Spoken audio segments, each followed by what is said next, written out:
আজকে একটা বিশেষ দিন। আজকে international plastic bag free day. Plastic আমাদের পক্ষে কতটা সমস্যাজনক সেটা আশা করি আজকের সময়ে এসে সবাই অনুধাবন করতে পারছেন। তো এই সমস্ত বাচ্চারা, আমাদের যে ছাত্রীরা, এরা হচ্ছে ভবিষ্যতের নাগরিক। ভবিষ্যতের পরিবেশকে সুস্থভাবে গড়ে তোলার জন্য যেটা আমরা পারিনি সেটা হয়তো এরা ভবিষ্যতে করে তুলতে পারবে। সেই সচেতনতার প্রয়াসকে এগিয়ে নিয়ে যাওয়ার জন্য, এদেরকে আরো সচেতন করে তোলার জন্য, সঙ্গে পার্শ্ববর্তী আমাদের চারপাশের মানুষকে সচেতন করার জন্য এদেরকে দিয়ে আমরা আজকে একটা বার্তা পৌঁছালাম যে আমরা যেন প্লাস্টিক ফ্রি একটা পরিবেশ গড়ে তুলতে পারি।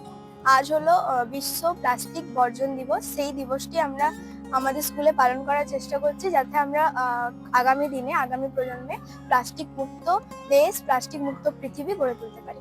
আর সকাল থেকে আমরা রাস্তায় রাস্তায় বাড়িতে বাড়িতে বার্তা দিয়েছি যে প্লাস্টিক আমাদের পরিবেশের জন্য খুব ক্ষতিকারক, আগামী প্রজন্মে এটা আমাদের খুব খারাপ করতে পারে। ওই জন্য আমরা সকলকে বলেছি প্লাস্টিক ব্যবহার কমাতে, প্লাস্টিক বর্জন করে সবকিছু প্রাকৃতিক জিনিস তৈরি করতে।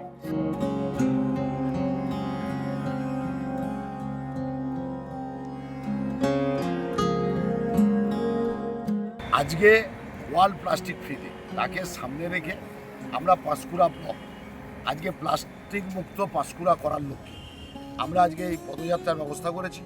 তার সঙ্গে সঙ্গে 14টা গ্রাম পঞ্চায়েত আমাদের প্লাস্টিক মুক্ত করার লক্ষ্যে আমরা 14টা গ্রাম পঞ্চায়েতে এই অনুষ্ঠান করছি।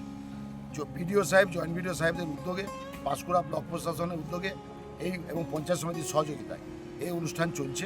রাজ্য সরকারের তরফ থেকে আমাদের 1 জুলাই থেকে 3রা জুলাই অবধি প্লাস্টিক ব্যবহার কমানো, প্লাস্টিকের ব্যাগের ব্যবহার কমানো এবং পরিবেশকে পরিচ্ছন্ন রাখার জন্য যে উদ্যোগ, plastic waste management, solid waste management, এই সমস্ত বিষয় নিয়ে প্রচার অভিযান হচ্ছে। বাড়ি বাড়ি যাওয়া হচ্ছে, মানুষকে সচেতন করা হচ্ছে, প্লাস্টিক কালেকশন করা হচ্ছে।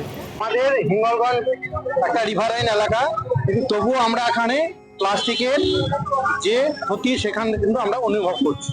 সুতরাং হিঙ্গলগঞ্জ আজ একেবারে বিপদমুক্ত তা নয়, সেজন্য জনসচেতনতার উদ্দেশ্যে আজকে আন্তর্জাতিক যে প্লাস্টিক ফ্রি ডে, তার উদযাপনের জন্য আমরা আজকে এই হিঙ্গলগঞ্জে একটা পথনাটিকা করলাম সকলকে সচেতনতা দিয়ে। Bureau report, S news.